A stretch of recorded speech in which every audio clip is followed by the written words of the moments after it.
Well, I'm Jenny Bannister, and I started coming to St Kilda in the 70s, late 70s, to the Crystal Ballroom to see Nick Cave and the Boys Next Door band perform, and other bands. In fact, Saturday night at the Crystal Ballroom was punk, and the clothes we wore were very experimental, outrageous, provocative.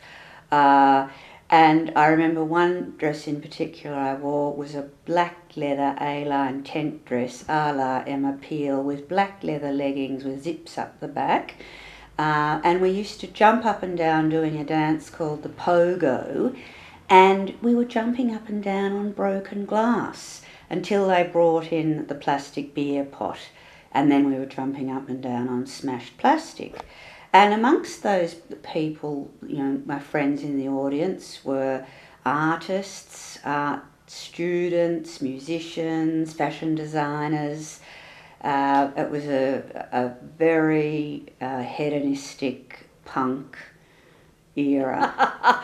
But anyway, the next year I was invited to participate in party architecture, and I think by then we'd formed the Fashion Design Council, and the Fashion Design Council had a huge show with about 40 designers, and it was very conceptual.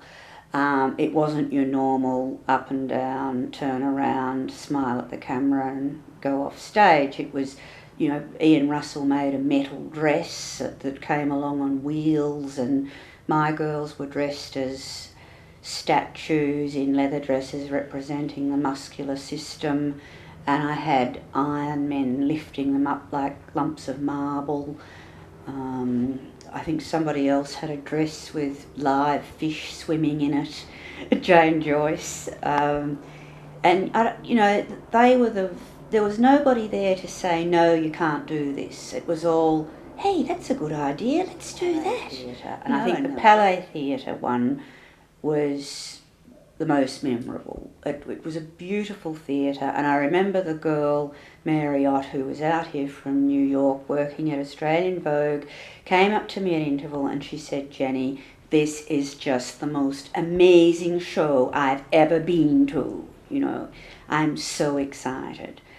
And, the plethora of this and that in that. And I remember, I think there were 100 models in that show, and a lot of people did everything for nothing, and it was a real camaraderie. Well, I call St Kilda the Marais of Melbourne, because to me it's the Jewish Quarter, just like the Marais is in Paris, and the continental cake shops and the restaurants. Some of them have changed their names, but we've still got the leftovers of the Moira family. It's taken over by Guy Grossi now, called Merkers in Fitzroy Street, and we've not that they're from that time, but the newer migrants that have come in, like Ronnie D'Stasio with his fabulous Italian restaurant across the road in Fitzroy Street. And then there's the Prince of Wales that's been revamped by the Van Handels and become a very smart place for eating, having fashion shows, having music concerts. But they've still kept the front bar grungy, because it was a very rough bar, and we can still go and be rough there if we want to, because St Kilda was rough. I keep living in St Kilda because it's got a certain ambience about it.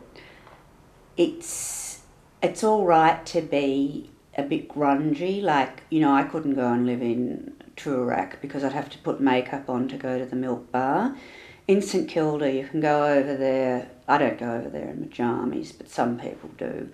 You don't have to mow the lawn.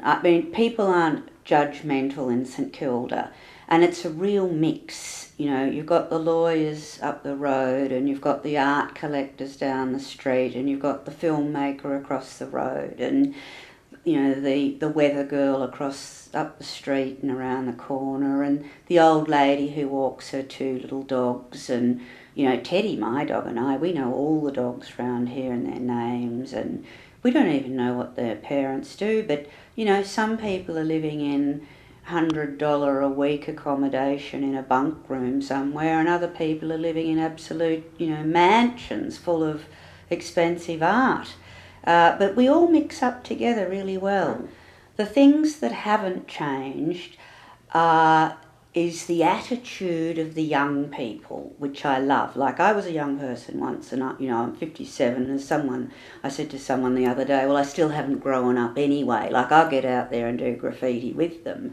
The graffiti, the antics, you know, naughty things, all the naughty things on the street, you know, drugs, sex, drinking, all that still goes on, and they all leave their beer bottles on my nature strip. But you know what? I just pick them up in the morning and think, I was young once too.